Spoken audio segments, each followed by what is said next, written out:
பாஜகவும் அதிமுகவும் சேரணும், வரும் தேர்தலில் அது செஞ்சே ஆகணும் அப்படின்னு என்ன செய்ய போறோம்ன்றது தெரியல சொல்றாரு. நான் சொல்றேன், எடப்பாடிக்கு அரசியல் நோக்கு இல்லை அப்படின்றது சொல்றாரு. நான் சொல்றேன், ஏற்கனவே அவர் எங்கிட்ட வாங்கி கட்டிட்டார் நிறைய தடவை. வந்து வாங்கி கட்டிக்க அது அந்த அந்த நிலைமைக்கு அவர் வந்து ஆளாகக்கூடாதுன்னு தான் நான் வந்து இருக்கிறேன், புரியுதுங்களா? அதனால் வாயை அடைக்க வச்சுக்கணும், உங்கள் வேலையை பாருங்கள் நீங்கள், புரியுதுங்களா? அதனால் ஒரு முடிவு வந்து கட்சியால் எடுக்கப்பட்ட முடிவு. அந்த முடிவு வந்து பார்த்தோன்னா ஒரு எந்த நிலையிலும் சரி, சட்டமன்ற தேர்தல் வருங்காலத்தில் கூட வந்து பிஜேபியோட கூட்டணி இல்லைன்ற ஒரு முடிவுக்கு வந்து கட்சி வந்துட்ட பிறகு திருப்பி என்ன இவர் பேச வேண்டிய அவசியமே கிடையாது. அதில் குருமூர்த்தி வாயை மூடி நிறுத்து நல்லது, இல்லைன்னா வாங்கி கட்டிக்கொள்ள வேணாம்னு நான் கேட்டுக்கிறேன்.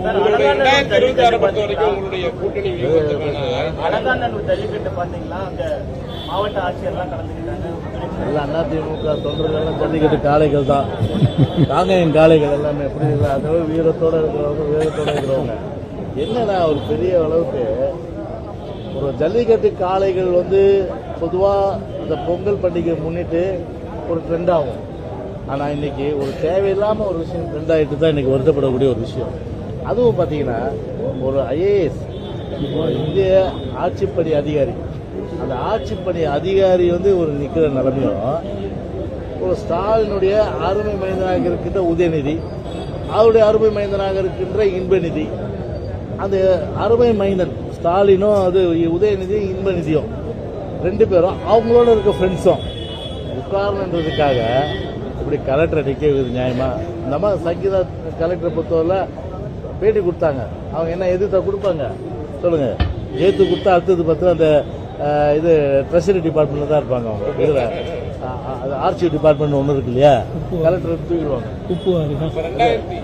அதில் தான் தூக்கி போடுவாங்க அவங்க. அதனால் அந்த அம்மா வந்து உள்ள தெரியும், அதை மனசை பிடிக்கிட்டு அவங்க வெளில வந்து பேட்டி கொடுத்தாங்க, அது வேறு விஷயம். அதனால் அதெல்லாம் உண்மை கிடையாது.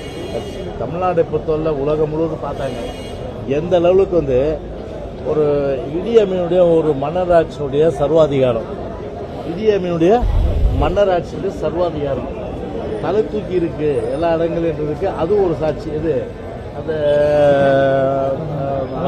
ஜல்லிக்கட்டும் ஒரு சாட்சி. அது ஏன்னா ஆட்சி பணிக்கல்ல. ரெண்டாவது பார்த்தீங்கன்னா ஒரு அமைச்சர், இந்த அமைச்சர் என்னும்போது அதுக்குன்னு ஒரு கண்ணியம் இருக்கு, மரபு இருக்கு, மாண்புகள் இருக்கு. அந்த மாண்புகளை வந்து பார்த்தீங்கன்னா ஒரு கான்ஸ்டியூஷனலாக வந்து அவர் பதவி இருக்கிறார், துணை முதல்வர், அவருக்கு சால்வ் பண்ணிக்கிறீங்க. ஆனால் இன்பநிதிக்கு சால்வ் பண்ணிக்க அவசியம். இன்பநிதிக்கு சால்வ் பண்ணிக்க உண்மையிலே சொல்ற, கேமரா மட்டும் அங்கெல்லாம் இன்பநிதி காலில் கூட விழுந்துருப்பாப்பல. யாரு? மூர்த்தி. ரெண்டாவது, எவ்வளோ பெரிய அளவுக்கு ஒரு அறிவியலியா, அதாவது அறிவியலாதவர்களாம் இன்னைக்கு இந்த ஸ்டாலின் மாடல் அரசாங்கத்தில் அமைச்சராக இருக்காங்கன்னா, ஒரு நிருபர் புத்திசாலித்தனமாக கேட்குறாரு, 9ஆம் தேதி வந்து ஒரு நிகழ்ச்சி இருக்குங்க, அதை நடத்துறதுக்கு அனுமதி பண்ணணும்னா, இப்போ இதே நான் அமைச்சராக என்ன கேட்டால் என்ன சொல்வேன்? இந்த நிகழ்ச்சி குறித்து அரசுடைய கவனம் போது முதலமைச்சருடைய கவனத்துக்கு கொண்டு போவேன், நான் கொண்டு போவேன். ஏன்னா அமைச்சர் வந்து கலெக்டிவ் ரெஸ்பான்சிபிலிட்டி, கேபினெட், அரசாங்கம். இவர் சொல்றாரு மாவட்ட ஆட்சித்தலைவர்,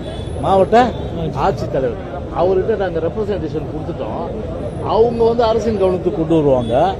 அப்போ நீ யாரு? நீங்க யாரு கேட்கறேன் நான். அப்போ எந்த அளவுக்கு வந்து பார்த்தீங்கன்னா ஒரு எத்திக்ஸு, அதே போல வந்து ஒரு அமைச்சர்ன்ற அந்த இது என்ன அது கூட உணராம இப்படிப்பட்டவர்களாம் வந்து ஒரு அறிவு இல்லாத ஒரு சூழ்நிலை இன்றைக்கு தமிழ்நாட்டை சேர்ந்த அமைச்சர்கள் இன்றைக்கு அமைச்சராக இருக்கிறதா இன்றைக்கு மிகவும் வேதனைக்கும் ஒரு வருத்தத்துக்குரிய ஒரு விஷயமா நிச்சயமா நான் வந்து கருதுகிறேன்.